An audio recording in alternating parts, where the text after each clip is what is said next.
that I'd got as far as plugging in before we decided that we couldn't do another thing until we'd had our 11s, even though it was barely 9 o'clock. Dirty, smelly creatures. You're better off with a budgie. At least you can keep them in a cage and cover 'em up when they get on your wick. Not all men are a waste of time, I protested. Harry's not. And neither is Joe. Not Joe, obviously, she acknowledged, picking biscuit crumbs from her plate and steadfastly ignoring the mention of Harry. Mrs. Travers didn't let a little thing like Harry paying her wages influence her opinions. She'd never liked him, and the feeling was mutual. We were meant to be getting the house ready for his return. He'd been away filming all week, and I couldn't wait for him to get home.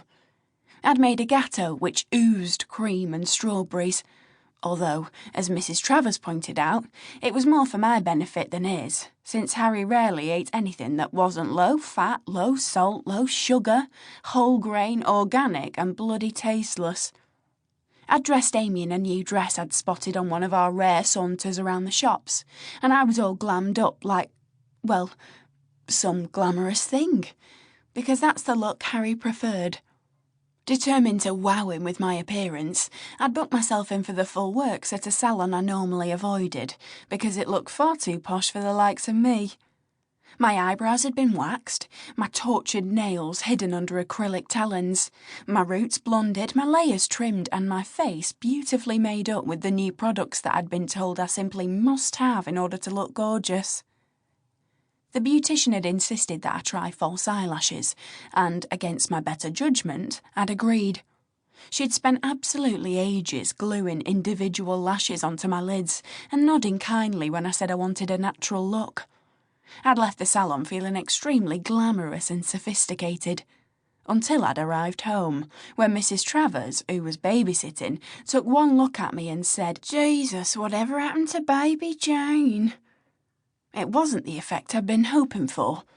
But then she wasn't one for makeup.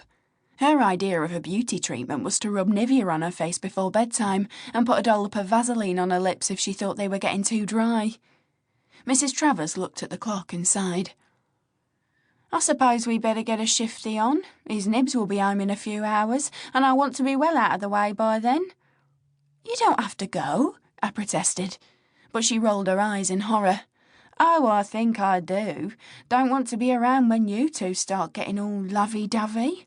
Bad enough having to watch your soppy films. Don't want to see it all in real life, thank you very much." As it turned out, he was late. He'd said he'd be home just after lunchtime, but it was nearly 7 when he pulled up in his treasured Aston Martin Rapide. I watched him climb out of the car and give it a loving pat, before he went to the boot and took out his suitcase and a large carrier bag with the name of a well-known toy shop emblazoned across it. "Daddy's home, Amy," I called. She glanced up briefly from playing with her dolls, and I held out my hand to her. She shook her head, grinning at me, all dimples and fine, fair hair and big green eyes. "Come on," I said. "Come and see Daddy." She gave a big sigh, stood up with obvious reluctance and took my hand. We walked into the kitchen just as Harry opened the back door and stepped inside. I almost smothered him in kisses, and he staggered backwards, protesting at my display of affection. "Bloody hell, Eliza, let me get through the door." I smiled at him. "I've missed you." "Really? You hide it well," he said. "I've missed you too," he added, flashing me his gorgeous smile and handing me a small bag. I opened it and peered inside. Chanel No. 5 again. It wasn't that I wasn't grateful. It wasn't even that I didn't like the perfume, because I did.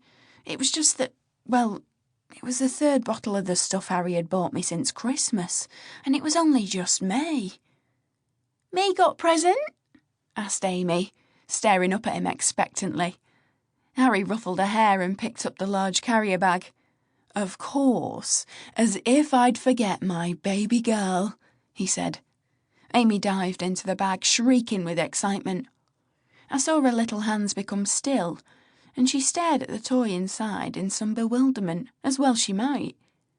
We'd bought her the very same one for Christmas just a few short months ago. She must have thought he'd bagged up her own toy. "Isn't it super?" demanded Harry, To keep listening to this audiobook, I've left you a link in the description so you can do it, at no cost thanks to Audible's 30-day free trial.